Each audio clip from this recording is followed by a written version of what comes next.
ॐ नमो भगवते वासुदेवाय। ॐ श्रीकृष्णाय परब्रह्मणे नमः। अथ श्रीमन्नारायणीयम् अष्टषष्टितमं दशकम्। गोपिकानां भगवत्समागमादिवर्णनम्। तव विलोकनात् कृष्ण गोपिका जनाः प्रमदसङ्कुला कृष्णा पङ्कजेक्षण। अमृतधारया कृष्णा सम्प्लुता इव स्थितमिततां ददु कृष्णा त्वत्पुरोगताः। तदनु काचन कृष्णा त्वत्कराम्बुजं सपति गृह्णति कृष्णा निर्विशङ्कितम्। घनपयोधरे कृष्णा संविधाय सा पुलकसंवृता कृष्णा तस्थुषी चिरं। तव विभो परा कृष्णा कोमलं भुजं निजगलान्तरे कृष्णा पर्यवेष्टयत्। गलसमुद्गतं कृष्णा प्राणमारुतं प्रतिनिरुन्धतीव कृष्णा वाति हर्षुला। अपगदत्रपा कृष्णा कापि कामिनी तव मुखाम्बुजात् कृष्णा पूगचर्वितं। प्रतिगृह्य तत्कृष्णा वक्त्रपङ्कजे निदधति गता कृष्णा पूर्णकामताम्। विकरुणो वने कृष्णा संविहाय माम् अपगतोऽसि का कृष्णा त्वामिह स्पृशेत्।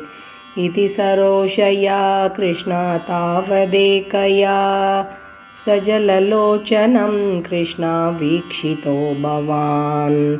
इति मुदाकुलैर्कृष्ण वल्लवीजनैः सममुपागतो कृष्णा यामुने तटे।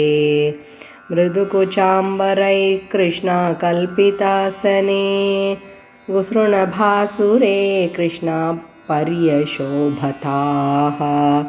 कतिविधा कृपा कृष्णा केऽपि सर्वतो धृतदयोदया कृष्णा केचिदाश्रिते। कदिचिदीदृशा कृष्णा मातृदेष्वपि यभीतो भवान् कृष्णा वल्लवीजनैः।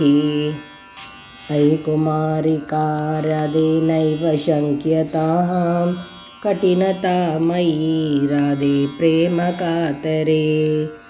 मयि तु चेतसो राधे वोनुवृत्तये कृतमिदं मयेत् राधे ऊचिमान् भवान्। अयि निशम्यतां राधे जीववल्लभाः प्रियतमो जनो राधे नीदृशो मम।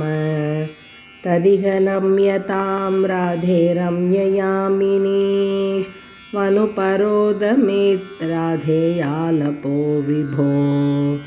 इति गिरादिकं कृष्णा मोदमेदुरैर्व्रजवधूजनैर्कृष्णा साकमारमन्। कलितकौतुको कृष्णा रासखेलने गुरुपुरीपते कृष्णा पाहि मां गतात्। इति श्रीमन्नारायणीये गोपीनां भगवत्समागमाधिवर्णनं नाम अष्टषष्टितमं दशकं समाप्तं। नारायणाखिलगुरो भगवन्नमस्ते। गोविन्दनाम संकीर्तनं गोविन्द गोविन्द।